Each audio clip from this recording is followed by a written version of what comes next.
Damos gracias a Dios que podemos estar en esta mañana acá reunidos todos en la iglesia. Ayer estábamos haciendo unas banderas y me acordé de pronto que faltaba una y le dije a Sindel, oye, falta una bandera. Dice, si quieres te hago la de las Naciones Unidas. ¿Y saben qué? Pues se nos ha olvidado una bandera. No voy a decir cuál, así que pediré disculpas después. Aunque quien falta pues se asocia geográficamente a otro lugar y puede pasar desapercibido. Pero bueno, sé que la echarán de menos. Hemos en este mes puesto el énfasis en la familia y además de la familia de carne y hueso que todos tenemos, también está la familia de la fe. Y nos reunimos por eso, porque tenemos cosas en común, tenemos cosas que nos definen, que nos identifican, y es muy bueno compartir juntos no solo la parte fraternal, sino también el conocer de la Biblia, el conocer acerca de nuestra fe. Hemos basado el mensaje de esta mañana en Apocalipsis 1, del 9 al 11. Este libro que nos cuesta tanto entender, que es un libro que parece muy misterioso, muy enredado, pero que tiene un mensaje tremendo. Y dice así, Apocalipsis 1, del 9 al 11. Yo, Juan, vuestro hermano y compañero en la tribulación, en el reino y en la perseverancia de Jesucristo, estaba en la isla llamada Patmos por causa de la palabra de Dios y del testimonio de Jesucristo. Estando yo en el Espíritu en el día del Señor, oí detrás de mí una gran voz como de trompeta que decía, yo soy el Alfa y la Omega, el primero y el último. Escribe en un libro lo que ves y envíalo a las 7 iglesias que están en Asia, a Éfeso, Esmirna, Pérgamo, Tiatira, Sardis, Filadelfia y la Odisea. Hemos titulado este mensaje o palabra de esta mañana, Virtudes de un cristiano. Pero un poco las virtudes que mencionamos no es que sean solo de un cristiano, se aplican a cualquier persona en cualquier tiempo, sea creyente o no. La palabra virtud es una cualidad moral que es positiva y que mejoran el carácter humano. Todos tenemos virtudes y tenemos defectos, ¿verdad? Y este libro de Apocalipsis lo escribe Juan, el apóstol Juan. Juan fue un escritor prolífico de la Biblia. Escribió el Evangelio de Juan, las 3 cartas de Juan y escribió el Apocalipsis. Y los 5 libros pues son tremendos. Las cartas son más cortas, pero tanto el Evangelio de Juan, que es muy profundo, y el Apocalipsis, pues ni se diga. Pero este Juan tuvo una evolución en su vida personal. Y en este pequeño pasaje que hemos mencionado, hay virtudes de él que se muestran si vamos en detalle a todo lo que nos dice. Pudiéramos sacar muchas virtudes de él que podemos aplicar a nuestras vidas. Juan era un siervo, alguien que servía a Jesucristo y lo hizo de una manera tremenda, completamente entregado. Hoy, en este mundo moderno que nos rodea, pues la iglesia tiene un peligro y es que se relativizan muchas cosas y por eso es importante volver, ¿verdad?, a los fundamentos de una iglesia que de verdad glorifique a Dios y produzca frutos verdaderos. Hay cualidades de Juan. Si nosotros vamos a la historia, quién era Juan, vemos en los evangelios que Juan era hermano de Jacobo y era uno de los 12 que estaba en el círculo estrecho siguiendo a Jesús. Y era alguien que tenía un carácter, aunque parezca lo contrario, bien fuerte, tanto él como su hermano. Y hay pasajes en la Biblia que muestran que en una ocasión, en Lucas 9 lo menciona, que pasaron por una aldea de samaritanos y no quisieron recibirles, porque había allí sus diferencias entre los judíos y los samaritanos.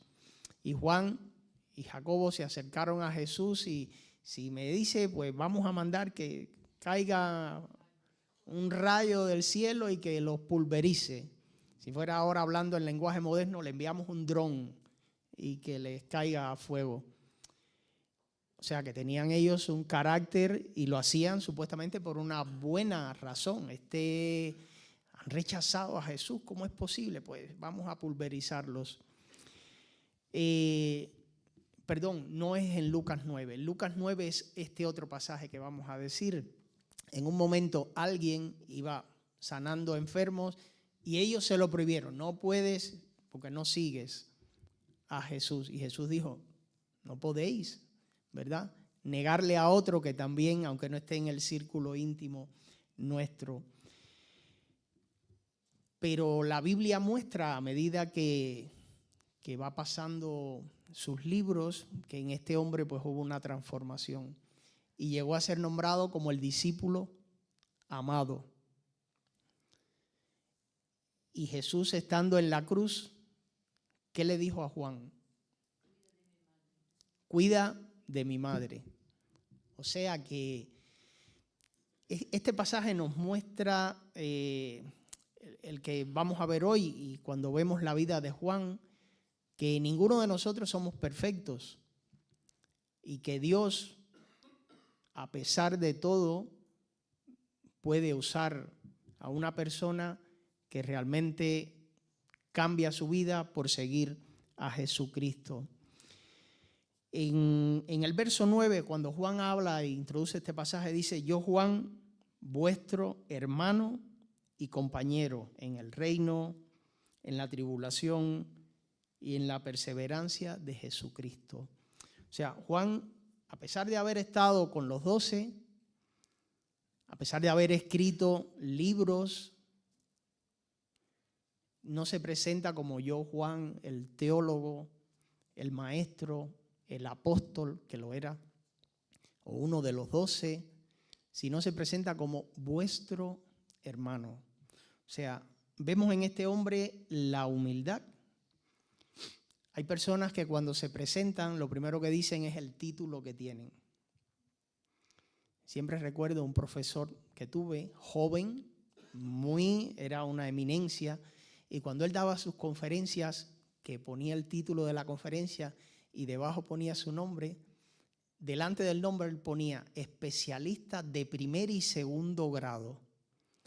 Y eso es una redundancia, porque cuando tú te graduabas ya eras especialista de primer grado. Y luego, cuando tú hacías estudios, tenías experiencia, publicabas artículos, hacías un examen y te daban el título de especialista de segundo grado. Y cuando te lo daban, el hecho de que ya tú fueras especialista de segundo grado, pues se sobreentendía que el primero lo habías pasado. Pero este era tan egocéntrico que él ponía en sus conferencias, fulano de tal, especialista de primer y de segundo grado.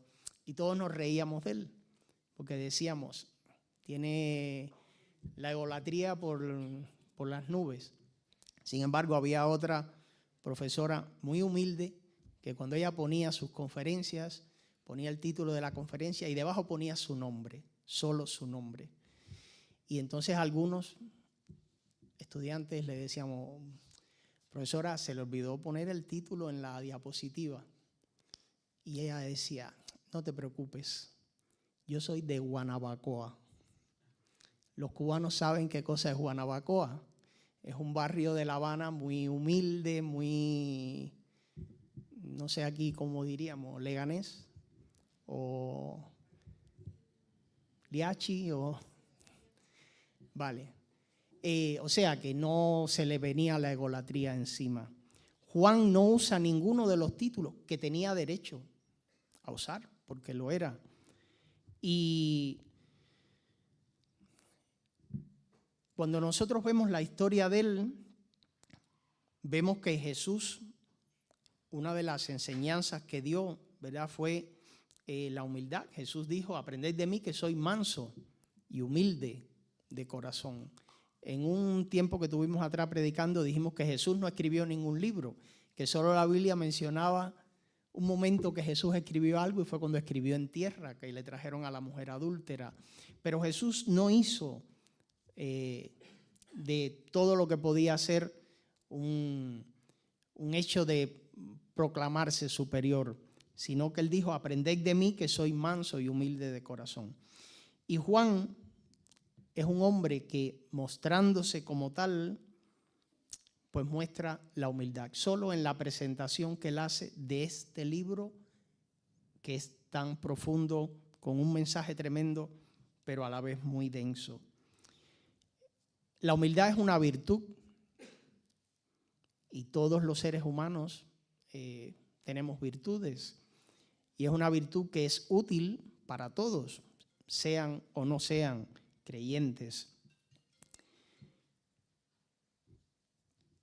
Juan, cuando presenta el libro a estas 7 iglesias del Asia, de lo que hoy sería la Turquía actual, está presentándose como alguien que está siendo copartícipe de lo mismo que ellos estaban padeciendo. Por tanto, era un hombre que no estaba mirando desde la distancia, diciendo, allá vosotros que sois con estos problemas y yo estoy libre de ellos. No, era un hombre que mostraba la humildad. En segundo lugar, el compromiso. Dice en este mismo verso que él era compañero en la tribulación. La Biblia menciona la muerte de algunos apóstoles, de otros no. Lo recoge la historia secular. Por ejemplo, Jacobo, el hermano de Juan, fue muerto a espada en la primera persecución que hubo contra los cristianos. Pablo fue decapitado, Pedro fue crucificado y así la historia recoge. La Biblia dice, o la historia secular recoge, que Juan es el único que muere de muerte natural, pero no murió de muerte natural después de haber vivido una vida muy buena. Cuando el emperador Domiciano llegó al poder, hizo una persecución muy grande contra los cristianos.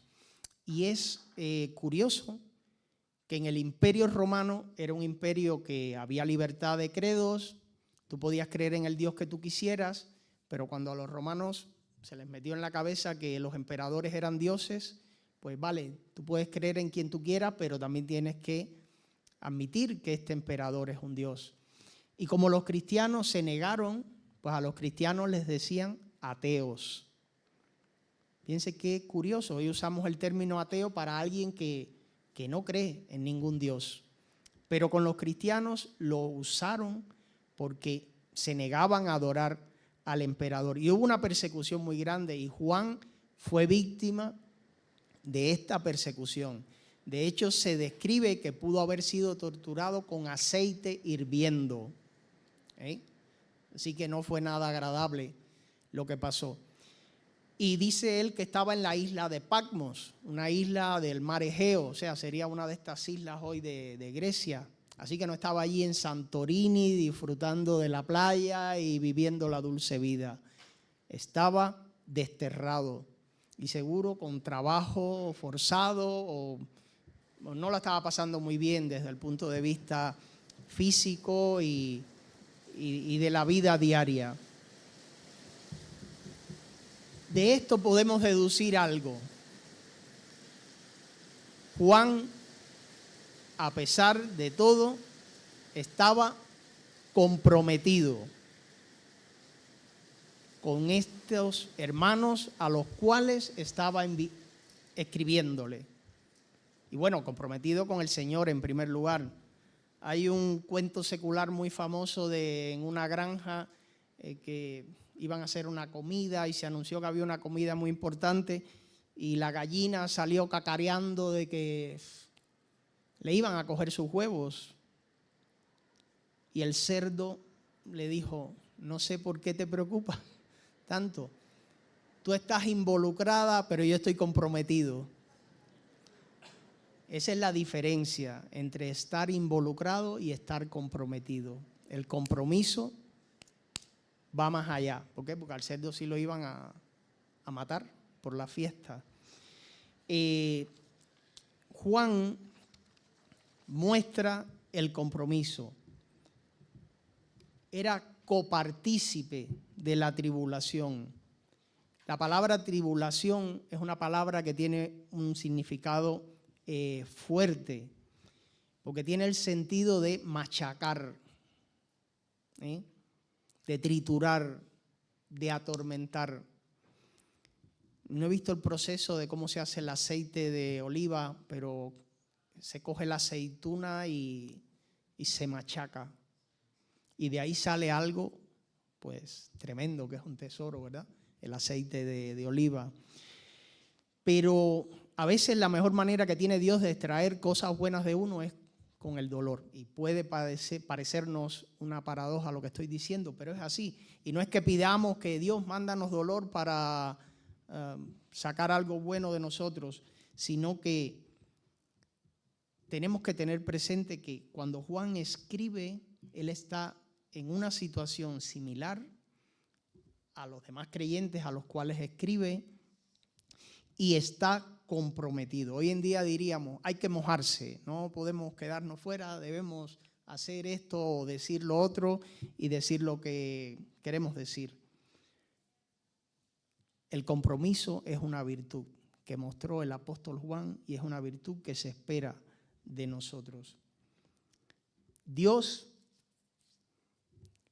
hizo el mundo, creó el hombre, todo lo que hay, pero se comprometió con el hombre en la redención. Y desde el mismo libro de Génesis habla de aquel que vendría, ¿verdad? De Jesucristo. La Biblia dice que Dios muestra su amor para con nosotros en que siendo aún pecadores, Cristo murió por nosotros. Por tanto, es como lo que decíamos primeramente de Juan. Era un hombre que podía haber sido, vamos a decir, violento o no violento, de un carácter fuerte. Sin embargo, Dios trató con él. Y aun cuando estaba cerca de Jesús, en ese primer tiempo, pues Cristo tuvo que tratar con él. El compromiso es una virtud importante y nosotros como cristianos y como seres humanos en general necesitamos comprometernos. Estamos viviendo en un mundo que el compromiso es considerado pues algo que no. Hay que pensarlo mucho para comprometerse. Esa es la tendencia actual. O sea, las personas no quieren compromiso con nada. Vemos que a veces cuando haces el currículum tienes que poner, pues soy proactivo, capacidad de trabajar en equipo y qué sé yo, porque es muy importante. O sea, hoy en día la gente es difícil que pueda comprometerse de trabajar en equipo, de ir juntos en una dirección. Es complicado lograrlo, pues el compromiso es algo que enseña el apóstol Juan y que Dios pide de nosotros. Y en tercer lugar, la fidelidad. Ser fiel es otra palabra muy difícil hoy en día. Juan estaba en la isla de Patmos, como decíamos, y fue llevado allí deportado por la persecución que había contra los cristianos. No estaba en un lugar turístico, Y seguro que tuvo que pasar en algún momento por las cortes romanas y declarar si adoraba o no adoraba a Domiciano. Y no lo hizo. Por tanto, fue fiel y esto le costó. Tuvo un costo, un precio. Hoy en día podemos dar gracias a Dios que vivimos en un país que es libre, un país que tiene libertad de culto, un país que respeta, tu creencia religiosa. Y no estamos en este sentido como obligados a demostrar la fidelidad de esa manera, como les tocó a ellos. Pero hay muchas maneras en las cuales podemos ser infieles a Dios. El mundo moderno es muy sutil y hay muchas herejías y falsas cosas y enseñanzas que nos pueden hacer que no seamos fieles a Dios. Apocalipsis, en otro capítulo y verso de este mismo libro, Juan pone un pasaje que todos sabemos mucho: sé fiel hasta la muerte y yo te daré la corona de la vida. La Biblia nos enseña sobre la fidelidad a nuestro Dios y la Biblia nos muestra el premio de la fidelidad. Los creyentes debemos permanecer fieles porque la recompensa es la vida eterna. Y la palabra de Dios nos llama a vivir una fe verdadera. Juan está escribiendo a 7 iglesias que todas tenían problemas de una manera o de otra. Y está llevándoles a que vean cuál es su problema y la manera de salir de eso. La palabra, la Biblia nos llama a vivir una fe verdadera, porque solo en Jesucristo hay dirección, hay seguridad y hay vida eterna. ¿Cuál es el primer mandamiento que menciona la Biblia? Amarás a tu Dios con todo tu corazón, con toda tu alma, con toda tu mente y a tu prójimo como a ti mismo. Es un anuncio trascendente, o sea, nos llama a adorar a Dios en primer, es como un resumen este verso de los 10 mandamientos del Antiguo Testamento. Y cuando nosotros vemos esto, tenemos que pensar, ¿tenemos estas virtudes? ¿Qué nos falta de ello? Pero más importante, si estás aquí en esta mañana y no eres creyente y estás de visita, ¿tengo a Cristo? La Biblia nos llama al arrepentimiento y la fe en Jesucristo. Hechos 2:38 dice que Pedro les dijo a todas aquellas personas que estaban allí cuando él predicó: arrepentíos y bautícese cada uno de vosotros en el nombre de Jesucristo para perdón de pecados y recibiréis el don del Espíritu Santo. La Biblia nos llama al arrepentimiento y a la fe. Juan 3:16 es otro pasaje que escribió este mismo apóstol, el apóstol Juan. Es un texto muy famoso que todos nos aprendemos desde niños. De tal manera amó Dios al mundo que ha dado a su Hijo unigénito para que todo aquel que en Él cree no se pierda, mas tenga vida eterna. Y no es por méritos que tengamos nosotros, sino que es por gracia, por la misericordia de Dios. Romanos capítulo 10, verso 9, dice: si confiesas con tu boca que Jesús es el Señor y crees en tu corazón que Dios le levantó de los muertos, serás salvo. Porque con el corazón se cree para justicia, pero con la boca se confiesa para salvación. Solo a través de Cristo hay salvación y solo a través de Él hay reconciliación.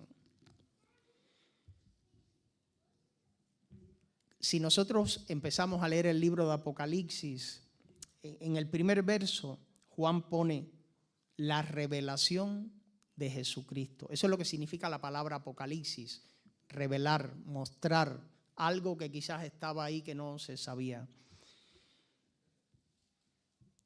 Y dice: bienaventurado el que lee y los que oyen las palabras de estas profecías y guardan las cosas en ella escritas, porque el tiempo está cerca. Y luego Juan abajo, en los versículos que leímos del 9 en adelante, pues manifiesta que él ha sido compañero de ellos en la tribulación, en el reino y en la perseverancia de Cristo.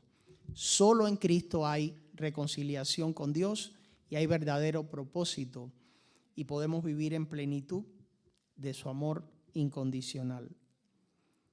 Jesucristo es la respuesta a la búsqueda de significado. Y de nada vale, aunque es muy bueno, que podamos tener virtudes como la humildad, ser fieles a cosas seculares o ser comprometidos con alguna otra cosa, estamos hablando ya en el ámbito secular, si no tenemos a Cristo en el corazón. Nosotros, si no fuéramos creyentes y tuviéramos estas virtudes, pues podemos ser de ayuda a otras personas, y qué bueno. Pero si nosotros no tenemos la seguridad de la salvación, no tenemos la paz que solo puede dar Jesucristo, pues no estamos completos. Juan, cuando habla en este libro, pues está haciendo un llamado a estas iglesias y está mostrando a Jesucristo en todo su esplendor. Y al final del libro dice que el Señor viene en breve. Y nosotros podemos decir, bueno, han pasado casi 2000 años y no ha venido. Los creyentes de aquel entonces vivían con la expectativa de que Cristo venía en ese tiempo próximo. Y vivir con esa expectativa hace que su vida esté más entregada. Por eso fueron capaces de negarse a adorar a un emperador o a los que vinieron después. Pues la Biblia dice que para Dios el tiempo no transcurre como transcurre para nosotros. Y dice que para Dios un día es como 1000 años y 1000 años como un día. Así que han pasado 2 días desde que se escribió este libro de Apocalipsis, sobre el año 95, 96 después de Cristo. El libro termina con esa urgencia. O sea, el Señor viene. ¿Y qué nos hallará haciendo cuando venga? Jesucristo es la respuesta a la búsqueda de significado, de paz y de salvación eterna. Y su gracia, su misericordia, es el fundamento seguro de nuestra esperanza. Si tú que estás aquí en esta mañana no has hasta este momento no has creído en Cristo, o a lo mejor tienes inquietud y no lo has hecho, nosotros en esta mañana te invitamos a que busques de Cristo y que le aceptes. Y eso significa, pues, algunas cosas. Hay quien dice, ven a Cristo y ya no tendrás problemas. Sí, somos seres humanos, tendremos problemas, nos enfermaremos, me dará un lumbago, me tendrán que operar de la vesícula y me voy a morir, ¿eh? Pero la manera de enfrentar esas cosas será distinto. Será distinto. Si en esta mañana, tarde ya, hay alguna persona que no ha aceptado a Jesucristo y quiere hacerlo en esta mañana, yo le invito a que lo haga. Si ahora se siente tímido y no quiere hacerlo, pues puede acercarse a cualquiera de nosotros y compartir, pues mira, no sé bien lo que es, pero quiero saber más. O yo sí quiero entregarme a Cristo. No dejes pasar la oportunidad. No la dejes pasar. No sabemos cuántas oportunidades tenemos para muchas cosas. Y la oportunidad de aceptar a Cristo y ser parte de la familia de Dios es algo para no dejar pasar. Si alguien quiere hacerlo y manifestarlo públicamente levantando su mano, yo le invito a que lo haga. Y si no, y quiere hacerlo después, pues le invito también a que lo haga compartiendo pues, con algún otro hermano en este tiempo que tendremos ahora. Que Dios les bendiga y que Dios nos ayude a pensar en estas virtudes que son útiles para todos, para los cristianos también, y para, si no has aceptado a Cristo, cuando lo hagas, el Señor va a permitir, como le permitió a Juan, que creciera en cada una de estas cosas. Que Dios nos bendiga.